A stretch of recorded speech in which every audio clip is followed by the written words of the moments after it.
welcome back to Window Chats with Robyn, the Instagram Live podcast where I sit by my window and chat with very interesting people. Today's guest is Vikki Velenosi. I met her, I watched her Fringe show. I thought it was great. And then I met her at the Transact Club and we were chatting. I'm like, let's bring you on as a guest. So here she comes. Okay, inviting you in. This is the awkward part. Here we... Nate. It worked! Hi! Hello. Sorry, you? go on about me. Oh yeah, whatever. Enough about you. Let's talk about me. No, you're awesome. Thanks for doing this. Yeah, absolutely. Thank you for I love having the me. lighting. You've got a whole vibe going on. This is Not my first time. I know I'm struggling. The window light is not working in my favor today. So thank you for being the light for both of us. No problem. You look lovely. Oh, well, thank you. Praise as actors. Love it. But tell me, how's your Fringe show? 2 Robs in 1 cup. How is it going? Yeah, it's going good.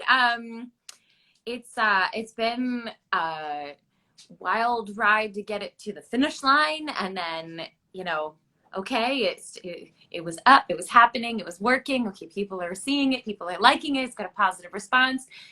And then after our first 2 shows, then we went into this string of 3 weekday matinees, and it's been like this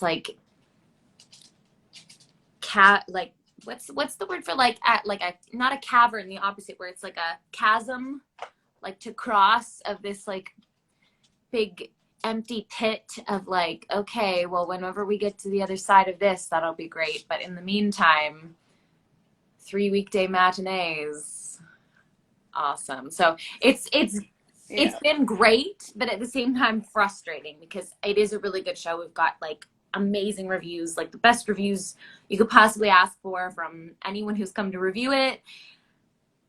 And there's no time that people can come and see the show. And I'm come on, please. It's frustrating. But, it is what it is, and it's been great, and I'm really happy with the show. And so, it's hard for me not to talk about that when I talk about the show, because it's been such a hard last week, just trying to weather the storm, I guess, of these weird times with my show that has shit in the title and tits on the poster. But I think it's a great point that you bring up, right? Because people think, okay, I have a show in the Fringe, amazing, great, it's in there. But they don't realize you don't control, if I'm not mistaken, you can't control the times you are given, and you can't even control the venue, if I'm correct. Correct. You can request a venue. So there's that.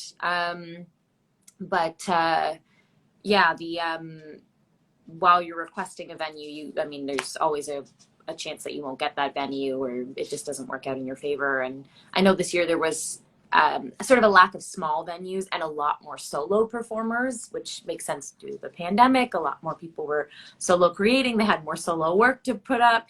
But I like to think they got into a fight with their partners they usually team with, and they go, no, I'm a solo act now. And then they're competing Fringe shows.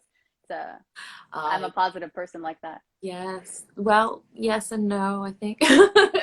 But yeah, there's a lot of large venues. Anyway, but yeah, you can't choose that. And I think it can really have a huge effect on the success of your show, no matter how great your show is, no matter how well reviewed it is, no matter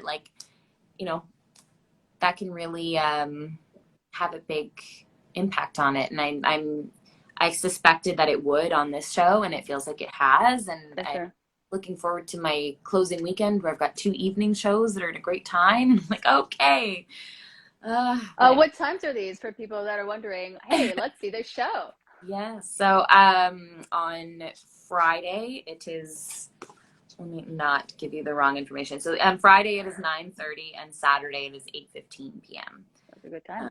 So that is the show. And we have one today at 2:15 p.m. So okay, if anyone's catching this early, please come to that show. It's going to be a great way to spend the afternoon. Yeah, I think so.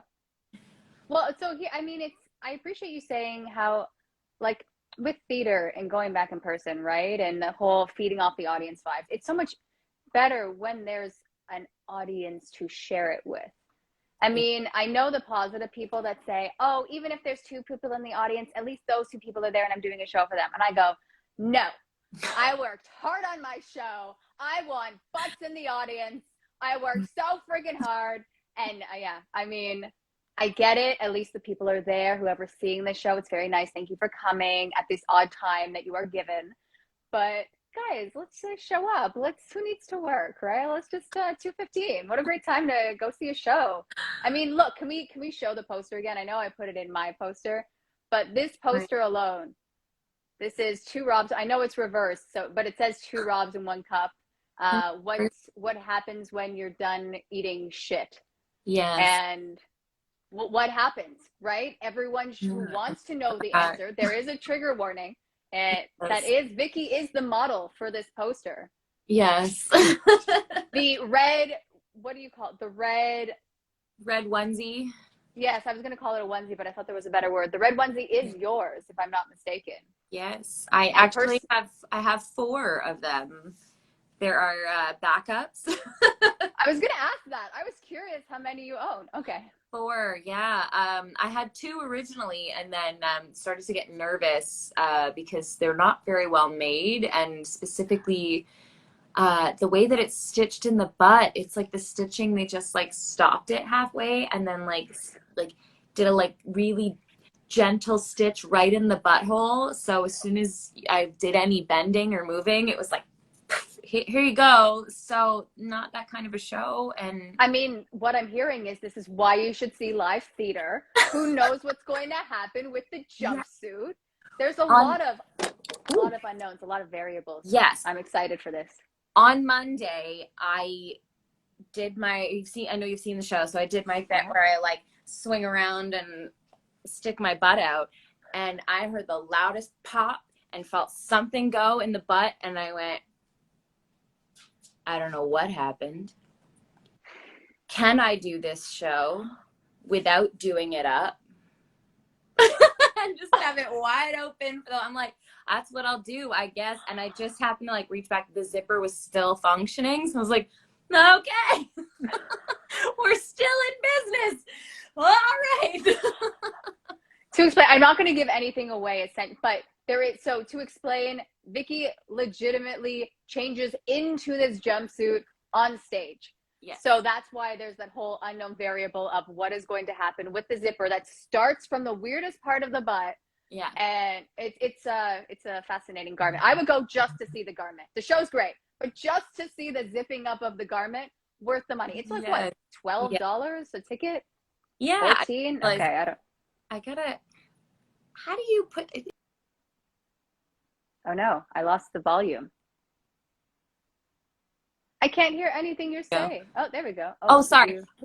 Does do not disturb work to stop calls? Is that what I do? I see. I learned that there are certain family members that I allow through do not disturb, so that doesn't always work for me.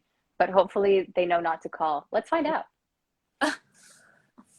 Hopefully. Anyway, I just realized, I was like, oh, I was so excited to hop on. I forgot that one thing that I was supposed to do. But anyway, you remembered everything else. The lighting's great. You're doing great. You knew how to log in. I think you're a step ahead. The wardrobe in this show is has its stressful points, but I think is worth it. But here's what I love too, and this is how I know you're a professional, because I've seen way more shows than I thought I would see, and things happen. It doesn't always go according to plan. You're doing so many things at once. And even when I think you were like, no, guys, okay, there's a story here, but I got to finish zipping this up. Okay, we're good. Here's my story. Or whatever it was. I'm paraphrasing. But it was just, I was in it. I was invested. There was an honesty there. And your tone didn't change because you were just honest throughout the whole thing. You weren't putting anything on. You're just being you. And I think that's what really resonated with me. The fact that you could be so open and vulnerable with this story. And I love a good comedy. I'll throw in a little bit of seriousness. I respect that. That is life. It's the ups and downs. And I found it intriguing. I was fascinated by it. Yeah, it was great. Well, I'm glad. I feel like It's been people's responses has been very similar, where they're like really loved it, and also are like, holy shit, I feel like I went through something because I saw the show. It's like it's a whole experience just to see it. And then yeah, I'm happy that I was a little worried in the process of it that it was getting too dark at times, and even like right down to the wire, I was like, I got to do something in this spot because it's so dark right now. Like I feel myself getting sucked into the dark hole. I'm like, oh.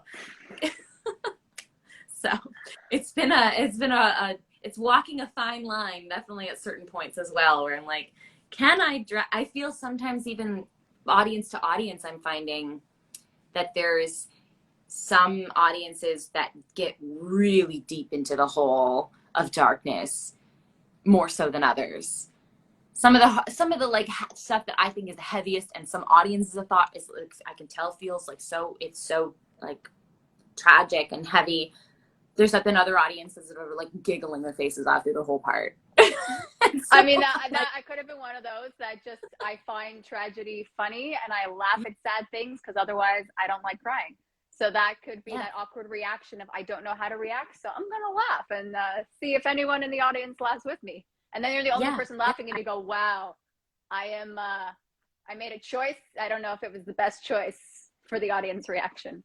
It's fun. Being an audience member is hard, okay? I know. I mean, I'm fine with either reaction. I'm happy with either reaction. It's just been fascinating to like see how a group of people will all together like react to this particular journey and ride that I'm taking people on, and how scary it is to get like right to the edge of darkness and then have to pull people back from that, especially when they're like so willing to go right to the edge, and it's it's like, no, we're gonna do something funny now.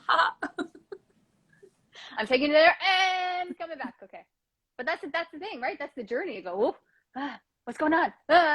Okay, fasten your seatbelts, ladies and gentlemen. You're going on a ride. Yes, that is the metaphor I often work with when I'm creating anything. Is like, okay, what kind of roller coaster is this?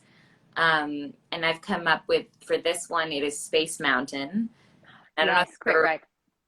You've been on Space. Okay, so it's like you're in the complete darkness and you're like, okay, what is this? I don't know. It's freaky, but as long as you know you're safe. Like I can't do this show if people don't know that they're safe.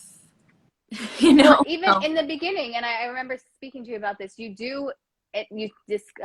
I guess a disclaimer for a content warning, right? And I thought it was going to be a joke, but it was a serious content warning, right? Because people, you never know what you watch or what will resonate with you. And I hate to use the word trigger, but that seems to be the catch-all word. And you don't want anyone to go to a place where they can't come back from after seeing your show. And I thought that was really great to say. And I know even on the Fringe website, it has the little icons, but even to just say it again, just so everyone knows, it's like, okay, if you feel like you can't handle it, to leave. Because, you know, you feel awkward if you're in a show and you go, this is really not resonating with me. I have to leave, but I don't want to hurt the performer's feeling. You go, okay, well, you're not going to hurt my feelings. Save yourself. But I thought that was nice. I don't know if nice is the right word, but professional maybe. Yeah. Oh, you're so sweet to warn people. Hey guys, I'm gonna be going in some places. Okay. Yeah, like this is like I was like, what am I gonna put on the back of my postcard? And I asked a couple of people, I'm like, do you have your postcard ready? Like, I'm gonna print mine. Do you want to put your stuff on the back of mine? And it just, people were like, oh, I don't even have it ready yet. Like, I don't know what I'm doing. I think I have it back for mine. And I was like, okay. So I'm like, what am I going to put on the back of this postcard? Like, I put everything so nicely on the front. And then it is the fake third award. I know what I'm putting on the back. I'm putting my backside on the backside, which is fucking funny. I'm like, oh, thank you, people who would not put their thing on the back of my card, because that is a gift. I saw that and I go, I'm seeing the show. Because I think I've seen another show before, and then people are handing out the flyers, posters. What do they call it? The little cards? Postcards? Yeah, postcards. Yeah, okay. I'm intrigued. There's a but. Okay, a derriere, if you will. Yeah, and I mean, but how did that photo shoot work? I'll show you. This is this is my backdrop. Oh my goodness. My permanent yes. backdrop. And then I have a camera and I just put the timer on it and did it myself. That's incredible. Just did some photos, and they weren't ever meant to be like the official photos. I just needed some to start off with, and then I was like, well, actually these kind of work for everything, so just kept it. And this was a joke. I was like, what does the butt actually look like in this thing? So that was why I took this photo. So I'm like, oh, all right, okay, it works. I think this is a good shot, good promo shot. I think it grabs your attention. But yeah, the trigger warning did need to go on the back. So I mean, they made it into a bit of a joke, but then it does go into, you know, okay, actually content warning. Like there is a lot of heavy stuff that we and content that we do talk about. And I know there's this line of like, how do you inform people and give them enough warning and give them enough information so that they can make an informed choice about whether or not they're going to see your show. And yeah, it's tough without like making that what your show's about, or like how do you make it so front and center that you can't ignore it without kind of making that what the show's about, or what the, you know, what the moment's about, or what the promo's about, and coloring everyone's entire experience. And yeah, it's a fine line. And I think with this show particularly, I found out, and I know we talked about this before, that at the Fringe tent, that the content warnings are very important, and that Fringe was not taking it, the Fringe Festival was not taking it as seriously as I was, even though like there were things that I found out I needed to do extra. I was like, cool, you have to give these out to everybody, and then they just didn't. And that caused some issues where it could have been, they could have been solved. People could have been more prepared for what they were going to see. And I think it's a learning experience for me, but also I think should be for anybody who is doing the Fringe, especially with a new creation, because you don't really know until you put it up how people are going to react. And, you know, you do your best guessing, but like, it's really hard to know. I've been thinking a lot about the festival itself, and like, okay, there's no chance I would have put up this show on my own, you know, like, and actually got it to the finish line in the way that it is, without the pressure, and without the actual like structure of, hey, it's happening at the Fringe, and it's, you know, the deadline is here, you have to do it. So wait, did you just get into the lottery and then write the show? How did this process create it? Really? Yeah. Oh yeah.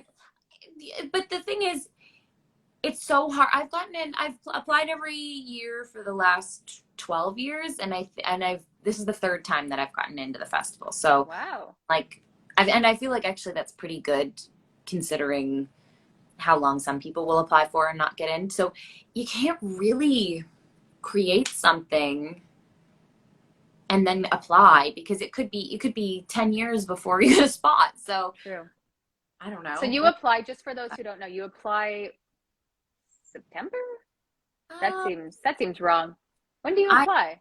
This year it was really late. I feel like maybe applications were like December, and then they found out in January, but we used to find out in December pre-pandemic time. So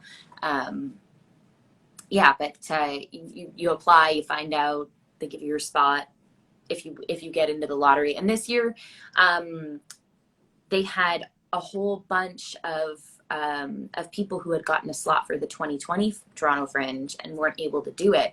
And they'd said, okay, we're going to carry over your spot into the next time we can actually do the festival. Right. So there were so many fewer spots. So more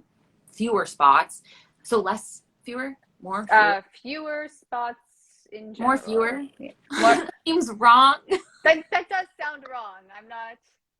Many more, fewer. Less. There were less. There were Change less. the word. There's a far synonym. less. Far less spots available. And this year they did 50% of the spots were reserved for BIPOC performers. So as a white lady, I had even less of a chance. I feel like there was like maybe I want to say like 20 spots that I could have that it were like actually it was in the category that I applied for that got in out of hundreds that applied. So it was very, very like lucky that I got in. So it's yeah, and I had nothing prepared. That's amazing. So you just kind of, so if I'm not, you have to put your name and your production. Are you your own production company? Yeah, I mean, I've had a Okay. production company. I created, you know, like the first time I did the Fringe in 2012, and it's just I don't put it on promo. It's called Me and Snow White Productions, and I just because they require Oh, it, I use that. But what are you and Snow White doing? the show, I've never heard that name. It's intriguing. Okay. That is, yeah, it's very different. it's from Are you a Disney princess performer? What's going on there? yeah. So I do. That's my business. I have a princess party company, and so Well, I was joking, but that's fun. that is what I do. I see, you know what? I see that. It's like, who doesn't? I feel like anyone in the theater has to be a Disney princess performer. That is your rite of passage. You've done it, you move on. So was Snow White your go-to then? Which No, is I weird just because Elsa seems to be the go-to when I think I did it in 14, 15. I am yeah. aging myself. Yeah. It's it was from like I had a good friend who I have a good friend who calls me Snow White on or like she's just like, oh, you're Snow White or whatever. So my hair used to be much darker, and then it That just makes sense. be lightened out of the blue. So you know, wow. But like I had. I was also I don't know like when I was younger in my younger years a lot more like porcelain skinned as well so that was like apparently I resembled Snow White, so that was a thing. You ate a lot of apples, of course, of course. I They am were all allergic poisonous. to apples, so there's also that. What? I know. Yes. I don't mean to be so excited. I've just never heard that. And that just resonates so hard with Snow White. I just didn't know you could be allergic to an apple. Just only an apple? No, it's apple. It's. I've learned now. It is part of a pollen allergy, and this is fun facts. It's This is fun. apples and pears and cherries and peaches and sometimes other fruits as well. Like sometimes cantaloupe, sometimes an avocado if it's too ripe. Well, how are you supposed to be a millennial? That's not fair. Well, because you just have to wait until it's like super ripened and then it's fine. But it is related to pollen allergy and it just like it's just like a hives and mouth kind of deal. It's not fun and just That's a not fun. uncomfortable thing. But if I bake it or it's cooked in something, then it's fine. Huh. So it's Well, that's what Snow White should have baked the apples. You yeah, just solved the Disney thing. Wow. If just she would have taken the apple, waited to bite into it. No, don't bite into it. Bake a pie for the dwarves. Oh, could have saved her life. She wouldn't have met the prince, but she would have had a delicious apple pie. So, I think that she would have been better off. probably. I digress. That's just a side tangent there. Back to two Robs in one cup. Yes. But what I wanted to know, like, just because you discussed that you created it after you got into the Fringe. So what is the creative process for those wanting to, once they get into the Fringe, you go, oh my gosh, I have to create something. What is your process?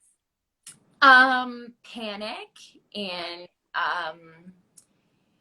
you know, just procrastination and then more panic and then like I don't know, self-deprecation. Sounds like the life of a performer. You There you go. know, but this is the first time I've created anything theater-wise after being diagnosed with ADHD, which I know like is kind of a bit of a spoiler for it because I do talk about it in the show, but it is true. And it was interesting I'm learning so much more about myself now with that diagnosis that I feel like I'm getting to know myself again, where I didn't know myself for so long and just like lived. I feel like I lived in a bit of a like a state, like a zombie state, where I was just like trying to get through and make it through. And until I realized, like, oh, all of that stuff that I was like, okay, hold on to that tight, don't let that out, be a good person, figure it all out. Your failures are terrible. Like, don't make them. Until then, I was just, I felt very, like, when I look back at it, I was like, it was very numb. It was like I did lots of things and accomplished lots of things, but I still like just very unexpressed, and wasn't very living as authentically as I had thought I'd worked so hard to do. So that was a big revelation that has then like informed everything I'm doing since then. And it hasn't been a full year. In August, it'll be a year since I was diagnosed. So, do you celebrate the anniversary? Is that a thing? I'm curious. Maybe. I feel like I like the excuse to celebrate. Like, yeah. Great. Happy ADHD anniversary. You know what? It's going to be a thing. Put it on the red onesie. Yeah. ADHD. Yeah. And then you just, it's going to be good. Yeah. Happy. I'll put it on the butt of the, it was like forever the canvas of all of my. You've got it. You've got the poster down pat. I expect that. Birthday cards, everything. It's just classic Vikki. But yeah, so creatively, like, it's been interesting because I wanted to give myself a lot of space to be really free with this process. And in the little times that I created small things, I found that it was helpful to me to not put pressure on what it was going to be, and not have huge expectations of myself, or like be like, oh, this is a failure unless it looks like this. And so it was a lot more of a free process, I'd say. And then I think what I learned also in this process is, it's as I was figuring out what I could ask for and what accommodations I needed, and like what was fair to ask for, what wasn't fair to ask for. There was also in that process a part of me that got a little lost in like what I was in charge of. And then like I had some people who were collaborating on the project, and that got muddy and a little messy in there. So it was, it was very overwhelmingly positive on a whole, but in the midst of it, it was, it was a struggle to fight. I felt like I was fighting for what I needed as the creator and as the performer, and that it wasn't always understood. And that was upsetting and frustrating. And it's one of those things that I'm like, okay, next time I'll do it differently. So it was a learning experience. But yeah, if I feel like to like suggest to someone else, like how would you do the kind of creative process that I've done, or how could you try that out? I don't even know. Just I feel like that's fair. That's fair for sure, because everyone's creative process is different. I think I was more just curious as to what your process is. It might resonate with other people, it might not. There's no chaos. Right or wrong, right? Yes. It was chaos. And it was chaos in as much of a protective bubble as I could create. That was like, the chaos is okay and the chaos is fine, and it doesn't have to look like anything else. I love that though, right? Because you're going, some people might say I'm creating something. I'm not doing it correctly. Everyone else knows what they're doing. And part of why I really like having these chats with people is it's always ends up being a shit show. And you do it, you create, you learn, you move on. Because I know the things I created years ago, I go, oh my God, that was so bad. But you learned in the process, and you grow. And if you keep growing and you can even reflect on, okay, well, this is what I would do differently now, that means you're growing as a performer and a person. And it's just so hard, because I feel like as a performer, sometimes I want to reach this pinnacle of this is where I should be at, or I should be doing X, Y, and Z correctly by now. And why do I keep, even if you make the same mistake, right? It's super frustrating, but it goes, okay, we're also human. So with your story, it's what do I want to share at this time? Like what you were saying, you didn't create it till you got it. So what do I want to share at this point in my life and create a Fringe show out of? And that's what I like that you didn't create it right away. You waited till you got in, because stuff that I wrote a couple years ago probably doesn't resonate with me anymore. So how authentic would that story be, right? Yeah. So I think we talked a little bit about this, that I started 10 years ago. The first business I started was creative spaces, and it's kind of evolved into, best described as co-working space for performing artists. So Space Revolution is that company, and it's been 10 years I've been running space and offering space to people, and at a low rate and as low of a rate as possible, and had like thousands of artists that have come through that I've watched them work and watched their processes from afar, and not intimately understanding what they're doing, but then watched their shows and watched their productions and seen things come through. And my biggest takeaway has always been like the shows that are successful in a small venue are the shows that are made for the people who are going to show up, and even if it is a recreation or like a remount of something else, it's still chosen in conjunction with who they know their audience is, who's going to come. And when you're brand new and you're starting out, it's really hard to know what that's going to be. Yeah. But I think the reality is you are still starting out with the people you know. Those are the people that are going to come when nobody knows your work. So create for them. That's so interesting. Creating for your audience, Mm. but not for yourself per se. Or is it a combination of you're creating something you want to say, but catering it to the audience? Yeah, I think it's okay. To me, it's like, okay, there's and one of the biggest differences to me with creating, and what I would see happening is when you do create something that is an audition piece, because that's a specific thing, right? You want to make sure that you're improving your resume so that it's more impressive to someone, because your aim in your career is to get hired by a bigger company. If that's the goal, it makes complete sense. Create the work that is going to put on your resume and give you the experience that people are looking for. So that makes sense. Yeah. But if you're going to put up that production, that's an investment in your career. That's not for the audience specifically. So I feel like there's a disconnect where then we don't share that information with the audience. We're like, no, it's theater. You should come see it. It's really important. And people are like, this doesn't feel like it's for me. And it's like, oh no, theater's for you. And truthfully, that production isn't for them. Right. And they're very low on priority to be considered for that production when it's an audition piece. And that has so much merit. And there was a production company that stopped doing shows, and she's gone on to other projects and stuff, but it was Plain Stage, I think was the name of it. Oh, yeah. I did some stuff with that. Oh, okay. So I love that concept with Marion Abbott. Yeah. Created that. And I love that concept because it was, hey, artists need stuff on their resume. We're going to put up a really bare bones production. Do you want to come and see it? And people were like, yeah. Like, that's all it needed. Like, that's true.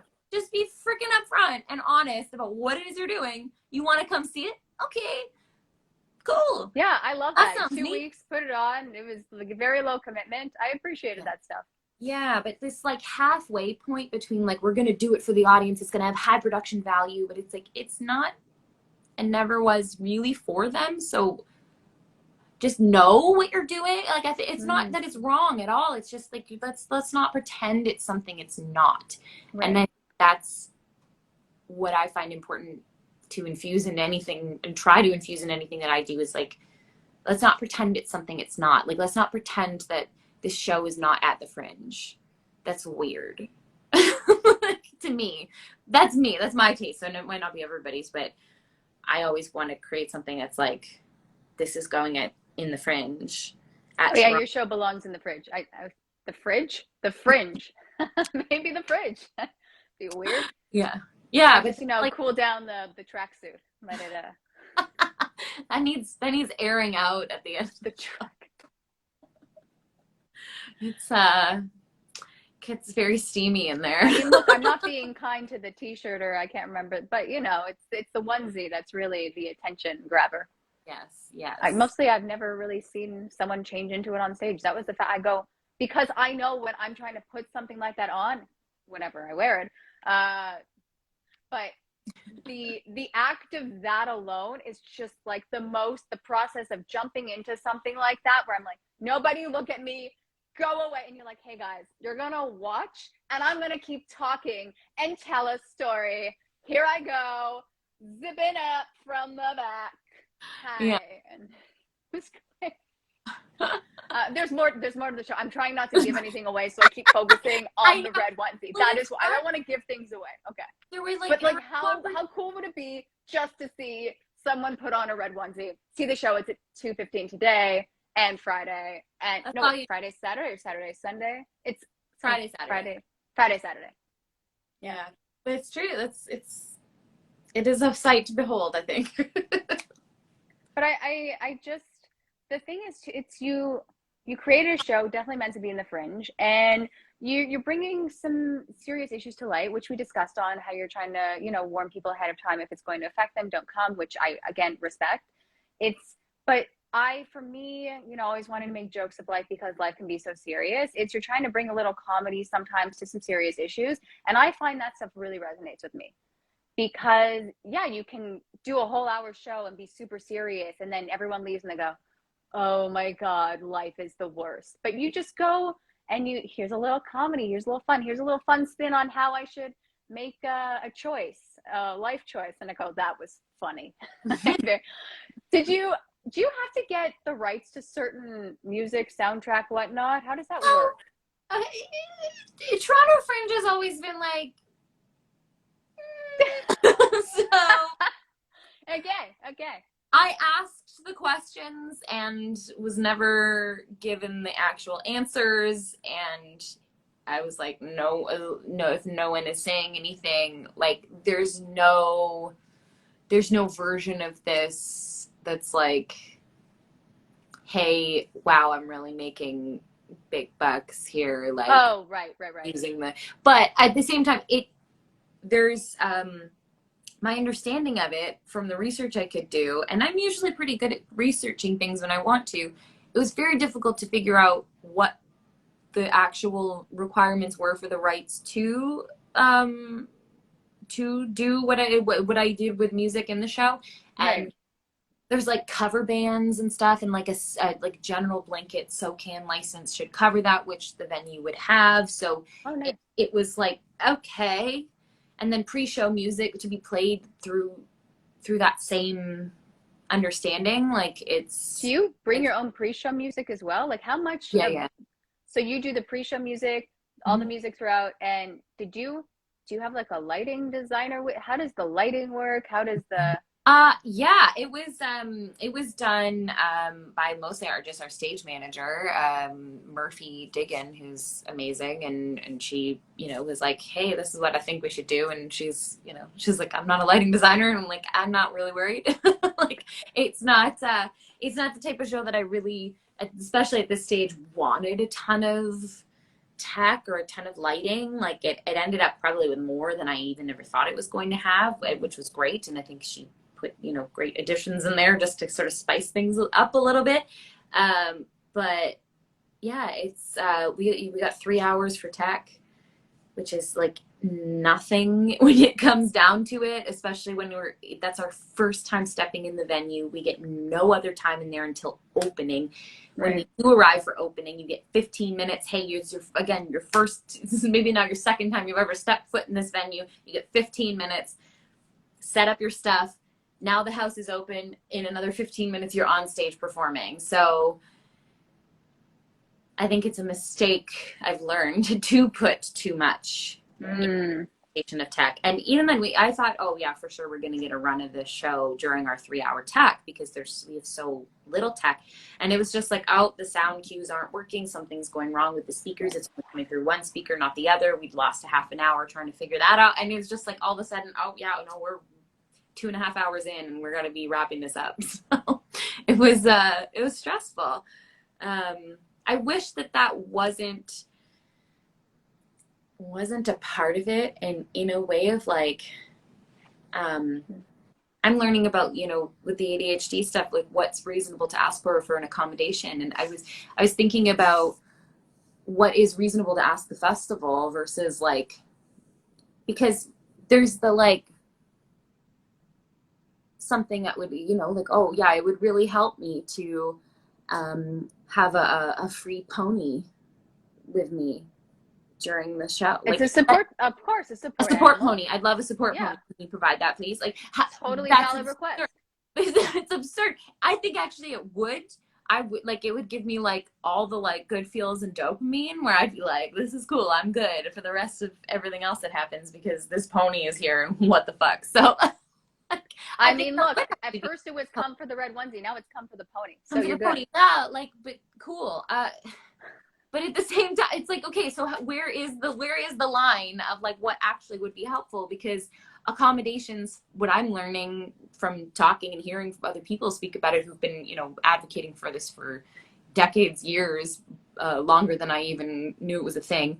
That accommodations, when you provide them, they actually help everybody. It's not like a, oh wow, it's not fair you give that person special treatment. It's like, well, actually it's because if you just provided that accommodation to everyone, it actually would help everybody.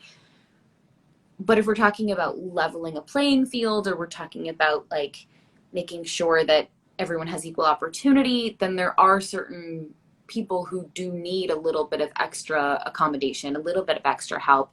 If it isn't available for everyone, maybe you can spare the resources to make it possible for a few people who do really need it. It's really hard to determine what those things are. Yeah. I'm thinking. Because I would love to be like, as a person who gets very overwhelmed, overstimulated, sometimes has, you know, like a moment where it's like, I need to take 15 minutes or I'm not going to be able to continue, or I need to take half an hour sometimes. The like time constraint that's so strict of like you have 3 hours or this whole thing falls apart. That is actually like the worst scenario for me in the way that I deal with and my ADHD presents itself. It's like, it's the worst. But to say like, no, I'm sorry, I'm actually going to need 5 hours of tech time to do my 3 hours of tech time. Is that reasonable? Fair? I feel like I'm learning that every accommodation that I do ask for, it's often going to be met with, especially with from someone who hasn't experienced what I'm experiencing, or who has but hasn't really accepted that they're worthy of accommodation, because that's a whole other thing. I'm going to be met with skepticism and like, wow, you're difficult, or oh wow, that's, or some kind of resistance probably, but yeah, resistance in general. And I don't know. Yeah, I don't know what to do with that. I wish I had a like clear path forward of like even just how I could advocate for that. And I think it's just talking about it more is all I can do right now, and sure, bringing up the discussion. So and I don't know how we exactly got right. here. No, the discussion is so important, because especially with any kind of mental illness, and I hate that it's called an illness, but anything going on mentally that you can't physically see, right? You can't see what's going on inside someone's brain, how they're coping, how they're reacting. And these discussions are so important because, like what you said, you're speaking up, and so many other people might have the same issue, and maybe not an ADHD diagnosis, but something along those lines that's making them feel overwhelmed and stressed out. And already this process is so stressful. Who's coming to my show? Oh my gosh, I have to write the show. There's so many factors that are out of your control, that if they could even give you, let's say, an hour or two of extra tech time, and that would help every person. Who doesn't want more tech time? And you put it under, I mean, there's definitely going on so many things up with mental health right now, and we're trying to speak more about it, but how do we accommodate it? It's still not known. So again, like you said, having the discussion's great, but what's the next step to take action? I don't know, but maybe if enough people start discussing it, and then we go, hey, everyone's in kind of the same boat, feeling the same level of overwhelm, panic. And yes, I understand that's normal for a show, but there's a lot of panic, like red flags, alerts, to a point where it's not healthy for the performers that are not even just the solo acts, any kind of performer, anyone, even if you're behind the scenes and you're feeling this way. It shouldn't be the norm to feel this way, because you're creating something, you're making yourself vulnerable already. You're in such a different state of being, and you just want to put on the best show you can. So to have a little bit of, let's say, in this case, it's just extra time. I don't know what other accommodations, again, I've never put on a show, so I'm sure there's other things along the way, let someone know what dates their show are sooner. I don't know, something along those lines. Yeah. But that kind of communication to allow for people to just feel better mentally, and that translates into feeling better physically and putting on, no, it's not just putting on a show, but just feeling good about the show, right? Even if the show has the tech fails or whatnot, or not as many people come as you want, at least you're feeling good with where it's at, which I think is so important. Yeah, I agree. I think I took a soapbox on that, right? Like, yeah. Hey. Yeah. And I said my piece. Okay. I think it's important. I do feel very strongly about it, and I didn't know I would feel strongly about it until I was in it, and it's like, yeah. There's every single show I've done so far, which there's been 4, but it's been multiple people each show who either have seen the show and immediately after have said something to me, or at the Fringe tent, or later sent me a message and they're like, I have ADHD. And some people had figured it out recently, mostly women, because that seems to be like the new epiphany that so many women are having, just based on the new information that's been available, the way it's come to the forefront. So many women are getting diagnosed, but it had been missed for so many years. But then also people who are like, I've had ADHD since I was a kid, and I've known them for years and had no idea, and it was just not something that felt okay to talk about. And I think there are so many artists who are ADHD on the autism spectrum, and who are in various neurodivergence categories, who become artists because it fits with the creative mind and yeah, it's an outlet for something. All the stuff going on up in here, you have this outlet, this space to create. Yeah, and I don't know if we're ever going to know really what the full correlation is, but it does seem to really be something that comes up. That the attention seeking that then is like self-medication, like in a way, for understimulation. And there's lots of different theories I think you could talk about why so many people with ADHD or autism or neurodivergence in general end up in the arts. But I think what I'm realizing is that there are so many more people than I thought. And when you look at the institutionalized way that we organize theater and what we say theater must be, and what we're taught and how we're trained and how we go about it, what people write about theater and how we structure it in our larger theaters, and just all of the institutionalized stuff that we just take for granted and are like, of course, you're going to have a stage manager, you're going to have a director, you're going to have this, it's going to be here, audience will be there, we'll be here, lights on, this happening. And we have all of this, and the start time is this time, and no latecomers and whatever. And it actually, when you start looking at it, I wonder how much of that is created by the producing bodies that are not, and going way back, like the producing bodies who were never performing, but who were trying to control and figure out how to work with very different brains. And this did become a control thing, but that it's gotten to the point where you can't say no as an artist, and it doesn't matter how you feel. And I think about even just the way I was taught to take notes, where it was like, shut up and nod your head. And it doesn't matter what that director says to you, you just take it. And that was one thing in this process where I'm like, no, I want to start the hashtag, consent for criticism. I think that was what it was. I figured something like that. There's some alliteration in there, but consent before you criticize, or something like that. If you're going to, it's very easy to say, that was amazing, that was great, but just to give that extra option of hey, do you mind if I offer you some feedback? For me, that means I can go, yep, I'm in a space where I can do that. Or I can go, I really appreciate it and I value your feedback.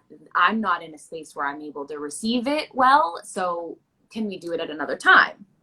And then to have that, you know, that space to do that, that's important for me with all of the, you know, I look at it as like from what I know of ADHD and what my own experience, I can relate to it is there's a rejection sensitivity dysphoria that seems to be a big comorbidity with ADHD, where just because people have told people with neurodivergence for so long that like the things that they're doing were wrong and bad, especially if they're late diagnosed, there's like this sensitivity and this trauma and this sort of a similarity PTSD feel about criticism, where it's really actually very whole body affecting people when you actually offer them criticism or you throw it at them. So just that small step of like, could we do notes right now? Would you be open to notes right now after this run of the show, after this rehearsal? And the ability to say, I'm sorry, no. And then the openness to have a conversation about like, hey, I'm finding that I'm not able to give any notes at this point, but I think it is important to the process because of my role. Is there a time when I can give notes? Versus the like, after everything you do, the director's going to sit there and you are just at the mercy of however they choose to speak to you.